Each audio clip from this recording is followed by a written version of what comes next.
नमस्कार. मी चिंतामणी सहस्रबुद्धे. रागरंग.com या यूट्यूब वाहिनीवर आपलं सहर्ष स्वागत आहे. मित्रांनो, मी आज बोलणार आहे ते साखर ह्या विषयावरती. गेल्या काही दिवसामध्ये साखरेचे दर झपाट्यानं वाढत आहेत. एकीकडं इथेनॉल हे पेट्रोलच्या पर्याय म्हणून पुढे येत असतानाच किंवा त्याचा वापर होत असताना, काही प्रमाणात वापर होत असताना साखरेचे दर पण वाढायला लागलेले आहेत. त्यामुळं साखर कारखान्यामध्ये जे प्रमुख उत्पादनं होतात त्यापैकी एक म्हणजे साखर आणि गेल्या काही वर्षामध्ये सरकारच्या एकूण धोरणामुळं, प्रोत्साहनामुळं इथेनॉलच्या उत्पादनामध्ये सुद्धा मोठ्या प्रमाणावर वाढ होते. साखरेचे दर अचानक वाढायला लागलेले नाही आहेत. साखरेचे दर टप्प्याटप्प्यानं वाढत गेलेले आहेत. जेव्हा सर्व ऊस उत्पादक शेतकऱ्यांना कारखान्यांच्या वतीनं जी काही FRP आहे ती दिली गेली, त्यावेळेला साखरेचे दर साधारणपणे 3500 ते 3700 रुपये असे होते क्विंटलला. आज मितीला जर आपण पाहिलं तर 5700 रुपयापर्यंत म्हणजे कालचा जर आपण विचार केला मंगळवारचा, तर 5700 रुपयापर्यंत साखरेचे दर गेलेले आहेत आणि काही व्यापाऱ्यांचा असा अंदाज आहे साखरेचे दर हे 60 रुपयाच्या वरती सुद्धा जातील. आता अनेकांना असं वाटण्याची शक्यता आहे की साखरेचे दर वाढायला लागलेत, इथेनॉलला मागणी चांगली आहे, इथेनॉलचा वापर वाढला आहे, म्हणजे ऊस उत्पादक जे शेतकरी आहेत महाराष्ट्रातले असतील किंवा देशातले सुद्धा असतील, यांना फार मोठं काहीतरी लाभ मिळत असेल. पण तसं नाही आहे मित्रांनो. साखर कारखान्यांना फायदा होतोय का? 100% फायदा होतोय. साखर कारखान्यांच्या दृष्टीनं ही अतिशय चांगली गोष्ट आहे. परंतु साखर कारखानदार जे आहेत, मग ते सहकारी साखर कारखानदारीच्या क्षेत्रातले असेल किंवा खाजगी क्षेत्रातले असू देत, ते कधीही या आजच्या दिनाबद्दल कधी बोलत नाहीत. म्हणजे आम्हाला जरा बरे दिवस आलेत साखर कारखान्यांना असं ते कधी बोलत नाहीत. उलट मला स्वतःला अनुभव असा आहे की मी 1985च्या दरम्यान सकाळचा वार्ताहर म्हणून पत्रकारितेच्या क्षेत्रात आलो, तर तेव्हापासून मी काही साखर कारखानदारांची तक्रार ऐकत आलेलो आहे. आणि त्यांची तक्रार तेव्हा सुद्धा, म्हणजे ही जवळजवळ 41 वर्षापूर्वीची गोष्ट आहे, त्यावेळेला सुद्धा त्यांची तक्रार अशी असायची की सहकारी साखर कारखानदारी किंबहुना सगळीच साखर कारखानदारी सध्या अडचणीतून जात आहे. आणि हे त्यांचं पालुपद कधी बदलल्याचं मी तरी काही पाहिलं नाही. आता वास्तविक पाहिलं तर साखरेचे दर चांगले वाढलेत, इथेनॉलला मागणी मोठ्या प्रमाणावर गेल्या काही वर्षात आहे चांगली, परंतु साखर कारखानदार ह्या विषयावरती काही बोलत नाहीत.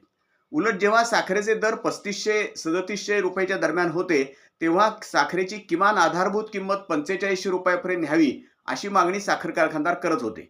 म्हणजे 4500 रुपयापर्यंत साखर नेल्यानंतर निश्चितच त्यांना त्याचा फायदा होणार आहे हे उघड होतं. परंतु आता 5700 रुपयापर्यंत क्विंटलचा दर गेला तरी सुद्धा अजून त्याच्याबद्दल काही कोणी बोलत नाही. आणि बरे दिवस आहेत साखर कारखानदारांना, आम्ही ऊस उत्पादकांना काही 4 पैसे जादा देऊ असं म्हणत नाही. आता त्याच्यामध्ये एक दोन गोष्टी साखर कारखानदारांकडून सांगण्याची शक्यता आहे. म्हणजे मी हे साखर कारखानदार म्हणजे केवळ सहकारी क्षेत्रातलेच म्हणतोय असं नाही, खाजगी साखर कारखानदार सुद्धा, खाजगी क्षेत्रातले अगदी देशातले सुद्धा. तर ते असं म्हणणार आहेत की आता आमच्याकडे साखरच उपलब्ध नाही, कारण नवीन हंगाम सुरू होणार आहे आणि काही दिवसामध्येच म्हणजे दसऱ्याच्या नंतर साधारणपणे नवीन हंगाम ऊसाचा साखर कारखान्यांचा सुरू होतो. त्यामुळे सध्या आमच्याकडे साखर उपलब्ध नाही. जेव्हा साखरेचे दर कमी होते तेव्हा आम्हाला खर्च सगळे भागवाय करता आम्हाला साखर विकावी लागली ती. परंतु शेतकरी संघटनेचे नेते संदीप राजोबा यांनी असा प्रश्न उपस्थित केलाय की ही साखर नेमकी त्यावेळेला कुणी खरेदी केली ती, किंबहुना जेव्हा साखरेचे दर कमी असतात त्यावेळेला ही साखर कोण खरेदी करतं असा संदीप राजोबा यांचा सवाल आहे. हे कोण आहे लोक? हे कोण आहेत डीलर साखरेचे? हे कोण आहेत साखरेचे व्यापारी किंवा कोण एजन्सीज आहेत की हे साखर खरेदी करून ठेवतात? तर त्याचा शोध घेतला जावा असं राजोबांचं म्हणणं आहे. त्यांच्या बोलण्यामधनं सूचित होतंय बरोबर हे साखर कारखान्याचे खरेदीदार कोण आहेत असं त्यांना सुचवायचंय. खरं खोटं आपल्याला माहीत नाही.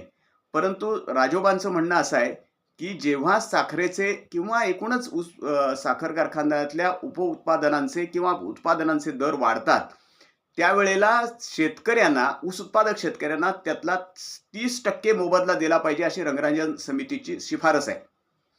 परंतु त्या शिफारसीचा कधी फारसा विचार झाला नाही. उलट 2009 मध्ये असा एक कायदा केला गेला FRPच्या बाबतीमध्ये की जरी साखरेचे दर वाढले, तेव्हा इथेनॉलचा फारसा अजून विषय आलेला नव्हता. काही 4-5% फक्त इथेनॉल मिसळलं जात होतं पेट्रोलमध्ये वगैरे.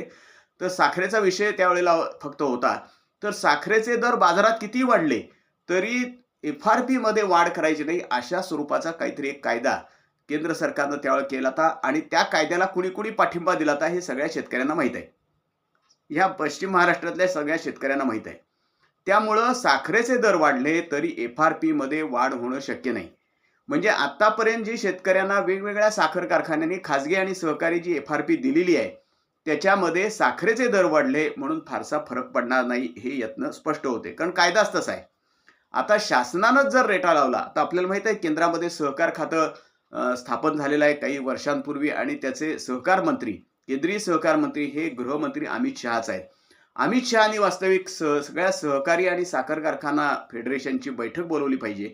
नॅशनल हेवी इंजिनिअरिंग आहे, राज्य साखर संघ आहे, केंद्रीय राज्य साखर संघ आहे, यांची एक बैठक बोलवली पाहिजे आणि साखरेचे दर जे वाढलेले आहेत गेल्या काही महिन्यामध्ये किंवा काही दिवसामध्ये, त्याचा काही फरकाची रक्कम ही शेतकऱ्यांना अदा केली पाहिजे. ऊस उत्पादक शेतकऱ्यांना त्यातला काही प्रमाणात का होईना पण वाटा दिला पाहिजे, असं त्यांनी वास्तविक साखर कारखानदारीला सांगितलं पाहिजे. बघूया ते काय सांगतात का नाही ते. परंतु आज परिस्थिती अशी आहे की साखरेचे दर वाढतायत. ग्राहकांच्या दृष्टीनं साखर कडू होत चाललेली आहे. सणासुदीचे दिवस आलेले आहेत. श्रावण महिना सुरू आहे. आता गणपती येणार आहे, त्यानंतर दसरा आहे, दिवाळी आहे. त्यामुळे साहजिकच ग्राहकांना बाजारात साखर जादा दरानं खरेदी करावी लागणार आहे. ऊस उत्पादक शेतकऱ्यांना मात्र यातून काहीही मिळणार नाही, असं आत्ता तरी स्पष्ट आहे. जो काही एफ-आर-पी मिळाला असेल आणि काही कारखान्यांनी जे काही थोडे पैसे द्यायचे राहिलेले असतील, ते पैसे मिळतील ते केव्हा जुन्या दराप्रमाणे साखरेच्या. आजच्या दराप्रमाणे त्यांना काही मिळणार नाहीये. तर साखर कारखानदारीला हे जे सगळे अच्छे दिन आलेले आहेत, या अच्छे दिनाचा लाभ शेतकऱ्यांना मात्र मिळेल, ऊस उत्पादक शेतकऱ्यांना मात्र मिळेल असं दिसत नाही. आजपर्यंत जेव्हा साखरेचे दर पडलेले असतात, साखरेला मागणी नसती, साखरेला निर्यातीला बंदी असती, इथेनॉलचा तर काही प्रश्नच नव्हता, त्यावेळेला साखर कारखानदार, सगळे साखर कारखानदार, सबंध देशातले साखर कारखानदार साखरेची किमान आधारभूत किंमत वाढवा, आम्हाला ही कारखानदारी परवडत नाही, अशा स्वरूपाची भाषा करत होते. आम्ही अडचणीत आहोत. परंतु आता साखर कारखानदारीला चांगले दिवस आलेले आहेत. इथेनॉलमुळे चांगलं उत्पन्न मिळायला लागलेलं आहे, उत्पादन मिळायला लागलेलं आहे. साखरेमुळे उत्पन्न मिळायला लागलेलं आहे. त्यावेळेला मात्र कोणतेही साखर कारखानदार फारसे काही बोलत नाहीत. ते अर्थात त्यांच्या पद्धतीने युक्तिवाद करणार की साखर पूर्वीच विकली गेलेली आहे आणि इथेनॉलला जो काही दर मिळतोय किंवा जी मागणी वाढते ती सुद्धा एका मर्यादितच आहे, अशा स्वरूपाचं ते स्पष्टीकरण करणार आहेत. याबाबत शासनानंच ठोस भूमिका घ्यायची गरज आहे. महाराष्ट्रामध्ये मुख्यमंत्री देवेंद्र फडणवीस आणि केंद्रामध्ये गृहमंत्री आणि सहकार मंत्री अमित शहा यांनी ठामपणे भूमिका घेऊन साखर कारखानदारांची बैठक घेतली पाहिजे. याचा अर्थ असा नाही की त्यांच्यावर त्यांनी फार मोठी सक्ती करावी, परंतु जे काही नफा मिळणार आहे, आता मिळाला असेल, तो नफा एकतर त्यांनी सांगितला पाहिजे कारखानदारांनी आणि त्यातला काही हिस्सा तरी शेतकऱ्यांना दिला पाहिजे. नाहीतर पुन्हा एकदा ऊस किती अच्छे दिन साखर कारखानदारीला आले तरी ऊस उत्पादकांच्या डोक्यात फक्त धोंडाच, अशीच परिस्थिती निर्माण होईल. तर त्याच्याकरता म्हणून हा विषय मी मुद्दाम आपल्यासमोर मांडला की साखरेचे दर वाढतायत, ग्राहकांना त्याचा फटका बसतोय, साखर कारखानदारांना त्याचा लाभ होतोय, कारखान्यांना लाभ होतोय, म्हणजे कारखान्यांना व्हावा खरं म्हणजे याचा. परंतु ते मी सांगितल्याप्रमाणे त्याचा ते युक्तिवाद करणार की आम्ही साखर पूर्वीच विकलेली आहे. परंतु संदीप राजोवाद असं म्हणतात की एकूण जो काही नफा झालेला आहे, 100 रुपये नफा समजा तुम्हाला जादा झाला असेल, जादा उत्पन्न मिळालं असेल, तर नियमाप्रमाणे शेतकऱ्यांना त्यातले 30% तुम्ही दिलेच पाहिजेत, असं राजोबांनी ठामपणे सांगितलेलं आहे. पाहूया याबाबत आता शेतकरी संघटना अधिक किती आक्रमक होतात, किती आक्रमक पद्धतीनं मांडणी करतात, त्यावर ऊस उत्पादकांना काही लाभ मिळेल का नाही हे अवलंबून राहणार आहे. आमचं हे रागरंग.com ही जी यूट्यूब वाहिनी आहे, ही आपण लाईक करा, शेअर करा आणि सबस्क्राईब करा. धन्यवाद.